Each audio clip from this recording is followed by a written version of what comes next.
सबसे पहले 4000, 4000 आएगा या फिर तो विक्रय मूल्य कितना होगा, ठीक है। और कोई आंसर दे रहा है क्या?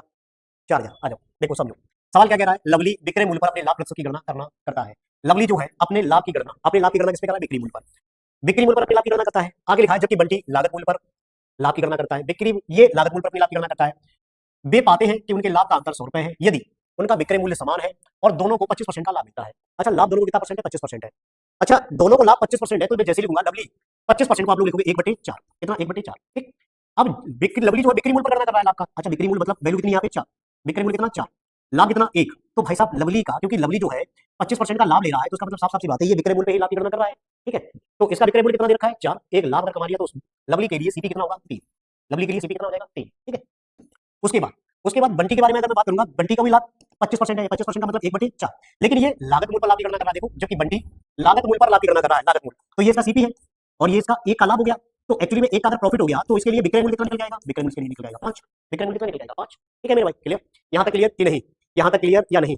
कोमल चौहान ए ऑप्शन। चलो आइएगा और देखते हैं आगे। अच्छा, जैसे मैं लिखूंगा सीपी और एसपी, देखो सीपी सीपी और एसपी। सीपी यहां पे कितना है? 3, ठीक है। ये वैल्यू बिक्री कितने में हो रही है? 4। अच्छा, यहां पे सीपी कितना है? 4 और बिक्री कितने में हो रही है? 5। कितने में हो रही है? 5, ठीक है। क्लियर? अब मुझे इतना बता दो कि सवाल यहां पे कह रहा था यदि विक्रय मूल्य अपने, यदि दोनों के विक्रय मूल्य कैसे थे? समान थे। दोनों के विक्रय मूल्य कैसे? समान है। देखो यहां पे यदि उनका विक्रय मूल्य कैसा है? समान है। अगर विक्रय मूल्य समान है तो पहले इसके विक्रय मूल्य को क्या करो? समान करो। जैसे ही समान करोगे तो समान करने के लिए 5 का गुणा यहां पे करोगे। यहां पे कितने का गुणा करेंगे? 4 का गुणा। तो यहां पे भी 5 का गुणा, यहां पे कितने का गुणा? 4 का गुणा। अब अगर यहां से और आगे चलोगे देखो, अगर आप क्रय मूल्य निकालोगे तो 5 या 15, 4 चौके 16, 16 15 कितना हो जाएगा? 31 हो जाएगा। विक्रय मूल्य निकालोगे तो 5 चौके 20, 5 चौके 20, 20 20 कितना हो जाएगा? 40 हो जाएगा। क्रय मूल्य आपका निकल जाएगा 31 और विक्रय मूल्य कितना निकल जाएगा? 40, ठीक है। क्रय मूल्य कितना? 31 और विक्रय मूल्य कितना निकल जाएगा? 40। लेकिन सवाल ये तो बोल ही नहीं रहा है। वे पाते हैं कि उनके लाभ का अंतर 100 रुपए है। उनके लाभ का अंतर कितना होगा? 100 रुपए। अच्छा, इनके लाभ का अंतर निकालोगे कैसे 100 रुपए? देखो जरा समझो, ये 5 या 15, सीपीएस के लिए 15 और एसपीएस के लिए कितना? 20। तो यहां पे अगर देखोगे, अगर यहां पे भाई साहब देखोगे, यहां पे अगर देखोगे तो यहां पे लाभ एक्चुअली में है कितना? 5 है। यहां पे लाभ कितना है? 5। प्रॉफिट लाभ पहले वाले व्यक्ति के लिए लाभ एक्चुअली में कितना है? 5, ठीक है। और अगर मैं दूसरे वाले के लिए देखूंगा, मैं दूसरे वाले के लिए देखूंगा 4 चौके 16, 5 चौके 20, 4 चौके 16, 5 चौके 20। भाई साहब इसका 4 चौके 16, इसकी 5 चौके 20। तो यहां पे लाभ कितना भाई साहब? 4 का लाभ है। यहां पे लाभ कितना का है? 4 का।